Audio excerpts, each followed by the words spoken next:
Método 5P con banda elástica. Para este ejercicio es necesario disponer del tronco de propiocepción. Antes de realizar el ejercicio sobre el tronco, puede hacer varias respiraciones con los ojos cerrados, dirigiendo el aire hacia las costillas, y puede hacerse un masaje en la planta de los pies con una pelota de tenis durante 5 o 10 minutos.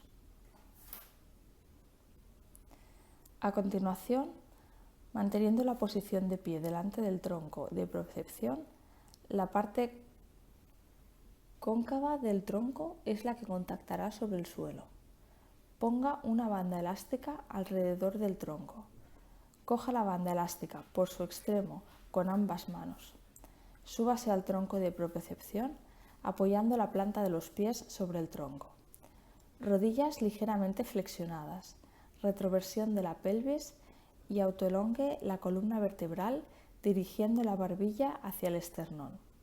Inspire por la nariz y al exhalar por la boca eleve los brazos con la ayuda de la banda elástica hasta la altura de los hombros.